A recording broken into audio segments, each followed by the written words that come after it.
નમસ્કાર દર્શક મિત્રો, અત્યારે આપણે ભાવનગર જિલ્લાની અંદર જેસર તાલુકાનું બેડા ગામની મુલાકાત આવ્યા છીએ. ત્યાં એક ભાઈને કંઈક તકલીફ હતી, એનું વિડીયો શૂટિંગ માટે આવ્યા છીએ આપણે.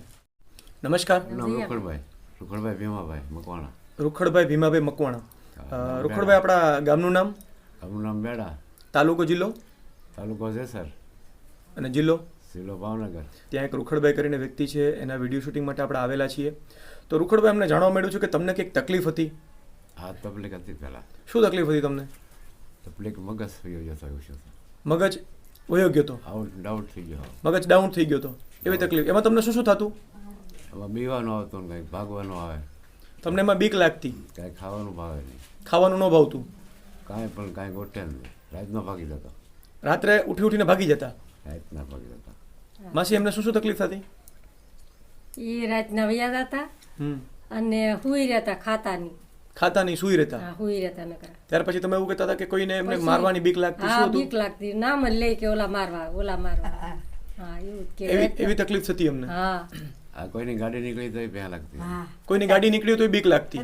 આ કોઈક આવી જાય, મારા આવી જાય, મારવા વાળા આવી ગયા, એવી બીક લાગતી તમને? હા. આ તકલીફ કેટલા વર્ષથી હતી? 10 વર્ષ હાલી એવી તો બીક. 10 વર્ષથી તકલીફ હતી આવી? તકલીફ હતી. હા. બરોબર છે. તો એના માટે તમે અલગ અલગ દવાખાને પણ ગયા છો ને? હા, ભાવનગર, મોવા.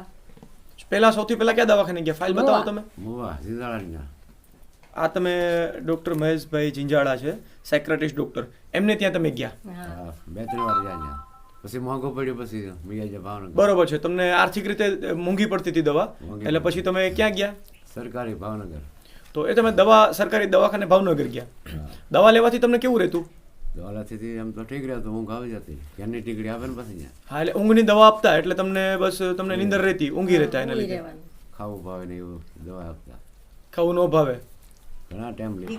પછી તમારે દીકરીના લગ્ન વખતે કંઈક તકલીફ વધારે હતી ને કન્યાદાનનું શું હતું, એ વાત કરો તો. હા, તો મજા ન હોય ન જવાય ને. મજા ન હોય હું કાંઈ બે હોય ને અહીંયા રહે નહીં. ક્યાંય તમે ન બેસો, ક્યાંય રહું નહીં.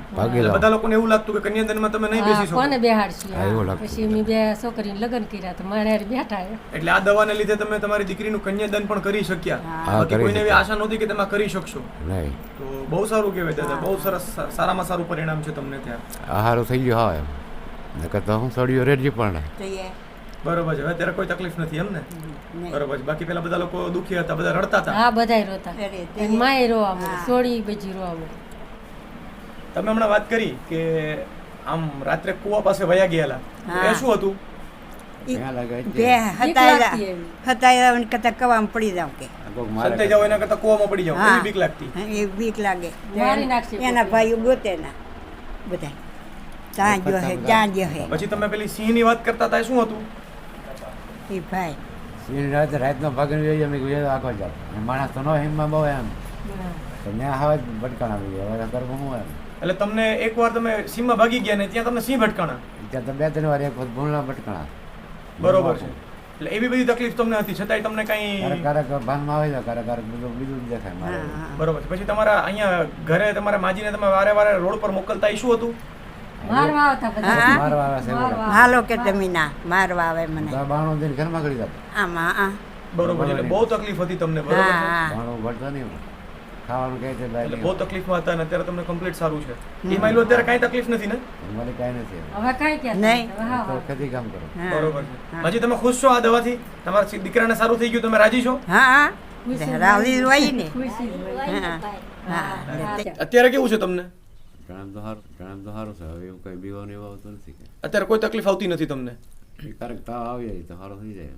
એ તો નોર્મલ છે કે કોઈ પણ વ્યક્તિને તાવ કે વાતાવરણને લીધે આવતું હોય તો એ સારું થઈ જાય છે. પણ મગજની અત્યારે કોઈ તકલીફ ખરી તમને? અટાણે કાંઈ નથી કાંઈ. એવું કાંઈ થતું નથી? નિંદરમાં થોડીને ભાગવાનું? હવે એવું કંઈ નથી આવતું. કોઈ મારવા આવી કોઈ બીક લાગે છે હવે? નહીં. બિલકુલ નથી લાગતી. તો તમને આ ફાયદો શેના લીધે થયો, બતાવશો અમને? ફાયદો આ ડબ્બા થઈ. બતાવો. આ ડબ્બા. દર્શક મિત્રો, અહીંયા આપણે જોઈ શકીએ છીએ નેચરામોર પ્લસ કરીને છે. તો મિત્રો, આ કોઈ એક એમ ન કહી શકાય મગજની દવા છે, પણ એક ન્યુટ્રિશન સપ્લિમેન્ટ છે ઉચ્ચ ક્વોલિટીનું. ત્યાર પછી એની સાથે શું છે આપણી પાસે અહીંયા? આ એક નેચરામોર ચોકલેટ પાવડર છે. તો એની અંદર મિત્રો શું નાખવામાં આવેલું છે? સોયા પ્રોટીન છે, પી પ્રોટીન છે, વે પ્રોટીન છે. ત્યાર પછી બીજું શું નાખેલું છે? કોલેસ્ટ્રોમ, બ્રાહ્મી, અશ્વગંધા વગેરે નાખવામાં છે. તો અહીંયા જે બ્રાહ્મી, અશ્વગંધા અને મલ્ટીવિટામિન્સ મિનરલ્સ છે તે આપણા મનુષ્યના મગજને એક્ટિવ કરવાનું અને પોષણ આપવાનું કામ કરે છે. તો આપણે જોઈ શકીએ છીએ કે આ એક ન્યુટ્રિશન સપ્લિમેન્ટ લેવાથી દાદાને જે મગજની તકલીફ હતી, બીક લાગતી, જે સાયક્રાટિસની તકલીફ હતી, એમાં કમ્પ્લીટ સારું થઈ ગયું છે. બરોબર છે. તમને આ દવા કોના માધ્યમથી મળી? સલીમભાઈ ને ફારૂકભાઈ. સલીમભાઈ અને ફારૂકભાઈ તમને આ ડબ્બા આપ્યા છે. તમારા જ ગામના છે બંને ભાઈઓ? બરોબર છે. આ ટીમમાં કાકા દાદુભાઈ છે એણે કીધું. બરોબર છે. તમને એમને એક સગાએ તમને કીધેલું, હા. જ્યારે તમને પહેલી વાર ડબ્બો દેવા આવ્યા ત્યારે તમે શું કીધેલું? કોને? જ્યારે પહેલી વાર ડબ્બો દેવા આવ્યા ત્યારે તમે શું કીધું? તમે પહેલી વારમાં માની ગયા હતા?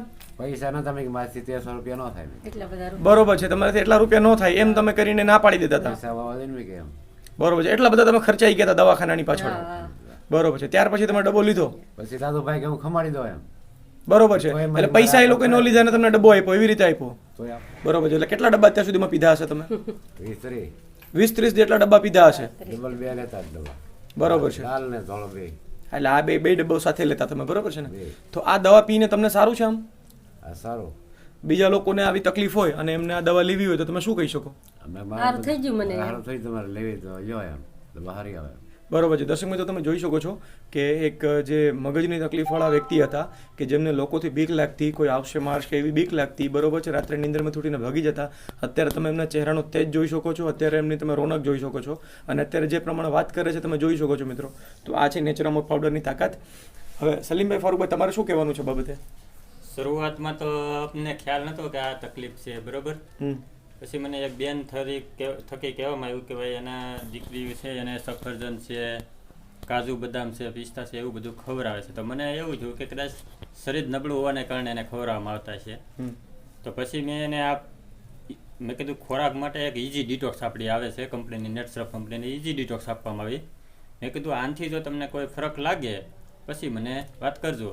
તો એને 7 જમણની માલપા જે રોટલો છોળી નહોતા ખાઈ શકતા એ બધું છોળીને ખાવા માંડ્યા, શાક બાક બધું. એટલે એને વિશ્વાસ બેસી ગયો કે ભાઈ આ દવા છે તાકાતવાળી.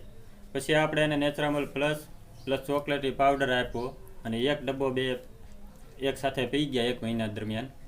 પછી મને એ તો ખ્યાલ આવ્યો કે આ વ્યક્તિને માનસિક બીમારી બહુ હતી. એની ફાઇલ જોઈ, એના ટીકડા બધા જોયા. તો એ આપણે મહેશ જીંદડા મોવાવાળાને પછી સરકારી દવાખાનાના ટીકડા બહુ અતિશય લીધા હતા. તો મેં કીધું કંઈ વાંધો નહીં, તમે આ દવા ચાલુ કરી રાખવી. હવે એને 3 મહિના પછી આપણે આ દવા બધી બંધ કરવાની છે. પણ એ દવા એ 2 મહિના થયા એ ઉકરડામાં ભારી દીધી અને આપણી દવા કન્ટિન્યુ ચાલુ રાખી. 6 થી 7 મહિના દવા રેગ્યુલર પી લીધી. અત્યારે એ ભાઈ પોતે ખેતી કરે છે, આપણે પોતે પાણી વાળે છે, જીરું પોર સારામાં સારું એને થયું. હવે કોઈ જાતની એને તકલીફ નથી. નકર રાત્રે ઊંઘમાં ગામમાં 12 વાગે 1 વાગે ગોતવા જવા પડતા, ક્યાં ગયા છે. પછી અત્યારે એ કોઈ ટેન્શન હવે નથી રહ્યું. એટલે અત્યારે ખેતી કરતા થઈ ચૂક્યા છે ને અત્યારે કોઈ તકલીફ નથી. હા. તમે આ દવા લઈને ખુશ છો? રાજી છો? હારી છે દવા. બરોબર. તો તમે જે માહિતી આપી તે બદલ તમારો ધન્યવાદ.